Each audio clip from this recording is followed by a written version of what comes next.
एक महिला अस्पताल में अपने माथे पर हाथ रखकर इस कदर से चिंता में डूबी हुई बैठी है। वह सोच रही है कि वह इतने सारे रुपयों का कैसे इंतजाम करे। दोस्तों, अब वह महिला उठ खड़ी होती है और सीधी पहुंच जाती है अपने गांव।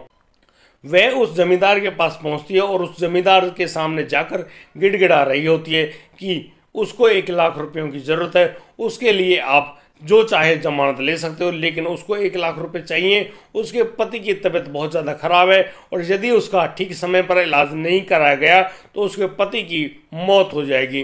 दोस्तों, यहाँ पर वह जमींदार, जो कि एक ठरकी किस्म का होता है, वह अब उस महिला से कहता है, तुम जानती हो हमारी जमानत में तुम्हें क्या देना होगा।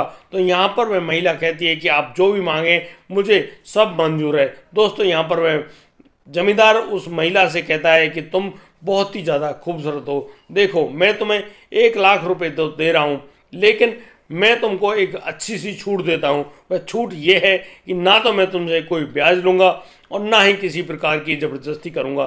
तुम्हें सिर्फ मेरा एक काम करना है और वह काम यह है कि जब भी मैं तुम्हें बुलाऊँ तब तुम्हें मेरे पास आना है और बस मुझे तुम्हारे शरीर के साथ खेलना है। दोस्तों, अब उस महिला के सामने बहुत ही ज़्यादा बड़ा धर्म संकट पैदा हो जाता है। वह करे तो क्या करे, कहीं उसके पति की दर्दनाक मौत ना हो जाए। इस बात के चलते वह अब उस जमींदार की बातों पर राजी हो जाती है और अपने जमींदार से कहती है कि अब जो तुम्हारी मर्जी हो वो उसके साथ कर लो। देखते देखते वह महिला अपने शरीर पर जो पहनी हुई साड़ी है उसको खोल देती है और दोस्तों, अब वह जमींदार उस महिला के ऊपर भूखे भेड़िए की तरह टूट पड़ता है और दोस्तों, दोनों के बीच में शारीरिक संबंध बन जाता है।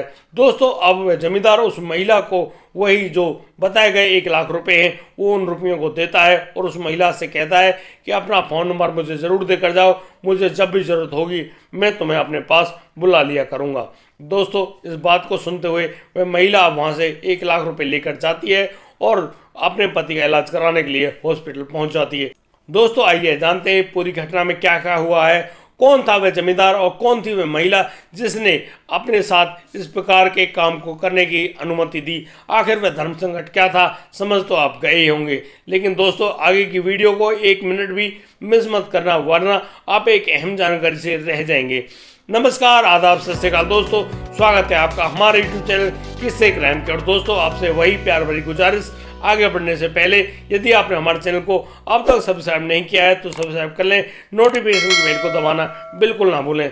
दोस्तों, आज का बेहद ही हैरान कर देने वाला मामला सामने आया है कानपुर देहात उत्तर प्रदेश से। दोस्तों, कानपुर देहात में एक गांव होता है जहां पर यह व्यक्ति राजेश अपनी पत्नी चांदनी के साथ बड़े ही ढंग से रह रहा होता है।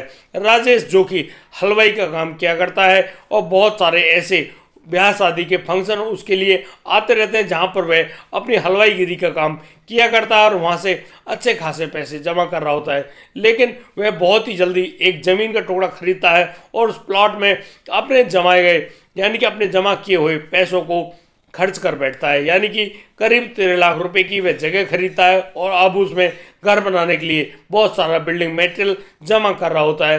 दोस्तों, इस प्रकार से जब वह अपने इस काम में जुटा हुआ था, अचानक से राजेश के पेट में बहुत ही भयंकर दर्द उठता है। दोस्तों, राजेश उस दर्द को सहन नहीं कर पाता है और वह घर में बहुत ही ज़्यादा पीड़ा से रो रहा होता है। तब उसकी पत्नी चांदनी अपने पति यानी कि राजेश को हॉस्पिटल में भर्ती करवाती है। दोस्तों, डॉक्टर द्वारा किए गए टेस्टों के अनुसार पता पड़ता है कि राजेश के पेट में बहुत ही बड़ी एक गांठ है और उस गांठ के चलते अब उसमें बहुत ज़्यादा तेज़ दर्द होता है। दोस्तों, उस गांठ के चलते उस व्यक्ति राजेश के लीवर पर भी सूजन आ गई है और तो और उसकी आंतों में भी सूजन, जिसकी वजह से उसका खाना नहीं पचता है और खाना नहीं पचने के कारण राजेश दिन प्रतिदिन बहुत ही ज़्यादा कमज़ोर होते जा रहा है। राजेश को यह दर्द तो काफ़ी समय पहले से था, लेकिन वह बस चूर्ण वगैरह लेकर अपने दर्द को इग्नोर करता रहा और बस अपना काम करता रहा। वह उन जमा पूंजी को बटोरने में लगा हुआ था, यानी कि वह उन पैसों को इकट्ठा तो कर रहा था, लेकिन उन पैसों की वजह से वह उस प्लॉट को खरीद पाया था। प्लॉट को तो खरीद लिया, उसमें कुछ बिल्डिंग मटेरियल भी उसने जमा कर लिया, लेकिन यहाँ पर उसके नाम उस प्लॉट की रजिस्ट्री अभी नहीं हुई थी। दरअसल उसको 5 लाख रुपए और भी देने थे उस प्लॉट के मालिक को, तब जाकर वह उस प्लॉट में कब्जा कर पाता। दोस्तों, अब उसकी जब हालत बहुत ज़्यादा खराब हो गई थी तो वह पहुंच जाता है अस्पताल में। अब डॉक्टर द्वारा बताए गए उस ऑपरेशन को करने की तैयारी चलती है। उस ऑपरेशन को करने में करीब खर्चा आता है 80,000 रुपये का। दोस्तों, यहाँ चांदनी से जब उन पैसों की मांग की जाती है तो चांदनी साहब मना कर देती है कि उसके पास तो फूटी कौड़ी भी नहीं है, वह पैसे कहाँ से लाए। उसके पास यदि कुछ पैसे हैं तो 5-7 हज़ार रुपये हैं, बस उन्हीं को वह अपने पास रखती है और उसी से अपना जीवन चला रही होती है। दोस्तों, यहाँ पर डॉक्टर उस महिला से कहते हैं कि तुम्हें जल्द से जल्द उन पैसों का इंतजाम करना होगा। यदि समय पर राजेश का ऑपरेशन नहीं किया गया तो इसकी जान भी जा सकती है। इस बात को सुनकर बहुत ही ज़्यादा दुखी होती है, परेशान होती है वह चांदनी अब बहुत ज़्यादा दुखी उस हॉस्पिटल के उस बेंच पर माथे पर हाथ रखकर बैठी हुई है। अब वह उन रुपयों को कहाँ से लाए, यानी कि राजेश के परिवार में कोई भी व्यक्ति ऐसा नहीं है जो उन पैसों को इकट्ठा करके चांदनी को दे दे। वह बहुत ही ज़्यादा सोच रही होती है, विचार कर रही होती है। अचानक से उसके दिमाग में एक बत्ती जलती है। दोस्तों, वह अब उठ खड़ी होती है और सीधी पहुंच जाती है अपने गांव, और अपने गांव में उस बड़े जमींदार यानी कि जौहर सिंह के घर पर पहुंच जाती है। जौहर सिंह जो कि अक्सर शराब पिया करता और बहुत ही ज़्यादा ठरकी किस्म का व्यक्ति था। दोस्तों, यह वही जौहर सिंह था जो कि अपने खेतों पर आने वाली महिलाओं को अक्सर अपने पास बुलाता और फिर उनके साथ शारीरिक संबंध बनाता था। दोस्तों, उसके बारे में बहुत सारी ऐसी बातें हवा में उड़ी हुई थी जिनसे यही पता चलता था कि जौहर सिंह बहुत ही बड़ा ठरकी व्यक्ति है। अब वह चांदनी सीधी पहुंच जाती है जौहर सिंह के बंगले पर, और दोस्तों वहाँ वह जौहर सिंह के सामने हाथ जोड़कर प्रार्थना कर रही होती है कि उसको 1 लाख रुपयों की ज़रूरत है, यानी कि उसके पति की जो ज़िंदगी है वह बहुत ही ज़्यादा खतरे में है। वह अपने पति की जान को बचाना चाहती है, लेकिन वह कैसे बचाए, वह तो बहुत ही ज़्यादा परेशान है क्योंकि उसके पास फूटी कौड़ी भी नहीं है। यहाँ पर जौहर सिंह कहता है कि तुम 1 लाख रुपए तो ले लो, लेकिन मुझे जमानत में क्या दोगी, बिना जमानत के हमारे यहाँ फूटी कौड़ी भी नहीं मिलती। यहाँ पर जो चांदनी है वह बहुत ही ज़्यादा मायूस होती है और कहती है कि उसके पास तो ऐसा कुछ भी नहीं है जिसे वे जमानत के तौर पर दे सके। दोस्तों, जौहर सिंह चांदनी को मना कर देता है कि उसके पास तुम्हारे लिए फूटी कौड़ी भी नहीं है। दोस्तों, यहाँ जौहर सिंह लगातार उस चांदनी को बहुत ही टेढ़ी नज़रों से देख रहा होता है। अचानक चांदनी वहाँ से जाने लगती है, तभी जौहर सिंह उसको रोकता है और कहता है कि सुनो चांदनी, तुम्हें अभी यह ज्ञात नहीं है, तुम्हारे पास तो एक ऐसी चीज़ है जिसको यदि तुम दो तो मैं तुम्हें 5 लाख रुपए तक दे सकता हूँ, लेकिन जब तुम्हें 1 लाख की ज़रूरत है तो मैं तुम्हें 1 लाख रुपए देता हूँ। और सुनो, मैं तुमसे ना तो कोई जमानत लूँगा और ना ही 1 लाख रुपए का कोई भी ब्याज लूँगा। दोस्तों, इस बात पर जो चांदनी वह चौंक पड़ती है और वह कहने लगती है कि बोलो तुम्हें क्या चाहिए। तो दोस्तों, यहाँ पर जौहर सिंह कहता है कि चांदनी, तुम दिखने में बेहद ही खूबसूरत हो, तुम्हारा ये खूबसूरत बदन मुझे चाहिए और मैं तुम्हारे साथ उन रंगरलियों को मनाना चाहता हूँ जिनके लिए बस लोग ख्वाब देखा करते हैं। चांदनी जो कि दिखने में बहुत ही खूबसूरत होती है, वह अब भांप जाती है कि वाकई में जौहर सिंह किस बात के लिए उससे कह रहा है। दोस्तों, मरता क्या नहीं करता, चांदनी के पास और कोई विकल्प नहीं था। अब बस चांदनी करती क्या, बस कह देती है कि कोई बात नहीं, यह शरीर आज से तुम्हारा हो गया, जब भी तुम चाहोगे मैं तुम्हारे पास आ जाऊंगी और तुम अपने मन की बात कर लिया करना, लेकिन उसको 1 लाख रुपए जरूर चाहिए।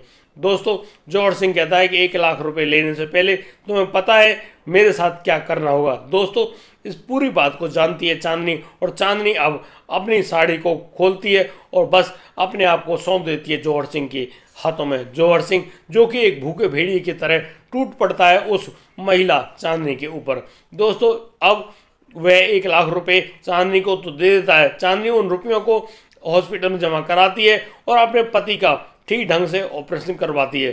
दोस्तों, उस ऑपरेशन को करने के बाद करीब 6 दिन बाद अब चांदनी के पति राजेश की मौत हो जाती, यानी कि उसके शरीर में इतनी ज़्यादा कमजोरी थी कि वह उस ऑपरेशन को सहन नहीं कर पाया। दोस्तों, जैसे ही राजेश की मौत होती है, चांदनी अपने घर में बिल्कुल अकेले रह जाती है। दोस्तों, अब चांदनी अपने घर में बड़ी ही मायूस बैठी है, लेकिन अब तो चांदनी के पास बहुत सारे फ़ोन आते हैं उस जौहर सिंह के, और जौहर सिंह अक्सर उस चांदनी को अपने बंगले पर बुलाया करता था। दोस्तों, एक रात जब वह जौहर सिंह अपने बंगले पर चांदनी को नहीं बुलाता है, वह सीधा आ जाता है चांदनी के घर पर, तो वह देखता है कि चांदनी के घर पर चांदनी की एक बेटी भी मौजूद है। वह उस बेटी से पूछता है कि चांदनी कहाँ पर है, तो यहाँ पर वह लड़की कहती है कि वह तो मौसी के घर पर गई हुई है, अभी शाम तक वह आ जाएगी, बताइए क्या काम है। तो यहाँ पर चांदनी जब उस लड़की को देखता है तो उसका जो दिल है वह उस लड़की पर आ जाता है। वह अब उस लड़की के साथ छेड़खानी करने लगता है। दोस्तों वह लड़की को नीचे गिरा देता है और ज़बरदस्ती उसके साथ शारीरिक संबंध बनाने की चेष्टा करने लगता है। दोस्तों वह लड़की बहुत ही ज़्यादा मिन्नतें करती है, अपने आप को बचाने की बहुत सारी प्रयास करती है और वह उसमें सफल भी हो जाती है। जौहर सिंह उसको अब एक धमकी देकर चला जाता है कि चुपचाप अपनी माँ को मेरे पास भेज देना, वरना जौहर सिंह अपने पैसों को निकालना जानता है। दोस्तों अब वह जौहर सिंह उस लड़की से यह कहकर वहाँ से वापस अपने बंगले के लिए रवाना हो जाता है। जैसा कि शाम का वक्त था, अब जैसे ही चांदनी आती है, चांदनी के सामने उसकी बेटी ज्योति बहुत ज़्यादा रोने लगती है। वह कहने लगती है कि यहाँ पर जौहर सिंह नाम का वह व्यक्ति आया था और आपको बुला रहा था। वह लगातार कह रहा था कि तुम्हारी माँ कहाँ है, आखिर तुम उसके साथ क्या करती हो, क्या बात है, क्योंकि उसने मेरे साथ भी छेड़खानी करने की बहुत ही गंदी कोशिश करी है। दोस्तों इस बात को जैसे ही चांदनी सुनती है बहुत ही ज़्यादा गुस्से में भर जाती है और वह बस अब उस आदमी जौहर सिंह से बदला लेने के लिए ठान लेती है। और दोस्तों वह अपने घर से एक चीज़ को उठाती है और चुपचाप अपनी साड़ी में छुपा कर पहुँच जाती है जौहर सिंह के बंगले पर। दोस्तों जौहर सिंह जो कि बहुत ज़्यादा शराब पिए हुए होता है, वह अब चांदनी को देखकर बहुत ही ज़्यादा खुश होता है और कहता है कि चांदनी वाकई में तुम आ गई तो मेरी आज की रात बिल्कुल बहुत खूबसूरत हो जाएगी। आज की रात मुझे तुम्हारी अपने साथ चाहिए, यानी कि आज पूरी रात मैं तुम्हें घर नहीं जाने दूंगा। दोस्तों यहाँ पर चांदनी कहती है कि कोई बात नहीं, मैं आज की रात तुम्हारे साथ ही रहूँगी। दोस्तों देखते देखते अब वह जो आदमी जौहर सिंह है वह शराब के नशे में उस महिला चांदनी पर टूट पड़ता है। दोस्तों वह चांदनी अपने आप को जैसे तैसे बचाते हुए सीधी पहुंच जाती है बेड पर, और बेड पर अब यहाँ पर जौहर सिंह जब अपने कपड़े निकालकर उस महिला के साथ शारीरिक संबंध बनाने का प्रयास करने लगता है, उसी समय वह चांदनी जो कि अपनी साड़ी में जिस चीज़ को छुपा कर लाई थी वह चीज़ होती है एक चाकू। दोस्तों वह अब उस चाकू का इस्तेमाल करते हुए जैसे ही जौहर सिंह उसके ऊपर लेटता है, वह उस चाकू को चुपके से उस जमींदार जौहर सिंह की गर्दन पर फेंक देता है। देखते ही देखते वहां पर खून के फुहारे फूटने लगते हैं और दोस्तों देखते देखते वह जौहर सिंह वहीं तड़प तड़प कर मर जाता है। चांदनी जो कि पूरी तरह से खून में नहा चुकी थी, वह अब सीधी बाथरूम में जाती है, अपने आप को साफ करती है, यानी कि नहाती है और अपने कपड़े पहनकर चुपचाप उसके बंगले से निकल जाती है। दोस्तों जब सुबह होती है तो उसके बंगले में हाहाकार मच जाता है, यानी कि अब जौहर सिंह इस दुनिया में नहीं रहा। और इस बात की खबर सुनकर सभी लोग हैरान है, परेशान है, आखिर किस आदमी ने, इस महिला ने ऐसा किया है। दोस्तों यहाँ सभी लोग बताते हैं कि इस काम को करने वाली वही महिला है जो कि राजेश की पत्नी चांदनी है। दोस्तों अब पुलिस को वहाँ मौका वारदात पे बुलाया जाता है, वहाँ पर जौहर सिंह के शव को उनके परिजनों को सौंप दिया जाता है और अब उस राजेश की पत्नी चांदनी को भी गिरफ्तार कर लिया जाता है। दोस्तों चांदनी जो कि अब पुलिस की गिरफ्त में है, वह जब आती है तो वह पूरे गांव के लोग वहां पर जो इकट्ठे थे उनके सामने कहती है कि इस व्यक्ति ने मेरे साथ तो ये गलत कार्य करता था, मैंने तो मजबूरी में इस कार्य को करना शायद जायज़ समझे, क्योंकि मेरी जान, मेरे पति की जान बहुत ज़्यादा खतरे में थी। लास्ट में वह भी नहीं बच पाए, लेकिन इस व्यक्ति ने मेरी नाबालिग बेटी पर जिस प्रकार से गलत नियत ठहराई वह बहुत ही गलत था। वह तब से बहुत ज़्यादा परेशान थी कि आखिर ये व्यक्ति मेरे साथ चाहे जो कर ले, लेकिन मेरी बेटी के साथ उसकी नज़र उठाने की हिम्मत कैसे हुई। और दोस्तों चांदनी ने इसी वजह से उसकी हत्या कर दी। हालांकि पुलिस ने उसको गिरफ्तार करते हुए कोर्ट के सामने पेश करते हुए उसको जेल में भेज दिया है। लेकिन दोस्तों मेरे आपसे कुछ प्रश्न हैं, क्या चांदनी ने अपनी बेटी की इज्जत बचाने के लिए जो कदम उठाया क्या वह सही था? क्या जौहर ने चांदनी के साथ जो किया और फिर उस बेटी के साथ वही सब करने का वह प्रयास कर रहा था, क्या यह सही था या गलत? आप अपनी राय हमारे कमेंट बॉक्स में दे सकते हैं। और दोस्तों सभी दर्शकों से गुजारिश है अपना नाम अपना पता ज़रूर लिखकर भेजें, ताकि हम लोग आपकी जो प्रोत्साहन है, जो आप हमारी बात कहते हो, जिनको वीडियो अच्छी लगती है उनका नाम लेकर बता सकें कि हमें कौन कौन लोग यहाँ पर देखते हैं। दोस्तों आज की कहानी में सिर्फ इतना ही। अब दीजिए मुझे इजाज़त, मिलता हूँ कल, लाता हूँ एक और नया सेंसिंग मामला। तब तक लिए आप बढ़िया रहे, बेहतरीन रहे, अपना और अपने परिवार का बखूबी ख्याल रखते रहें। जय हिंद, जय भारत।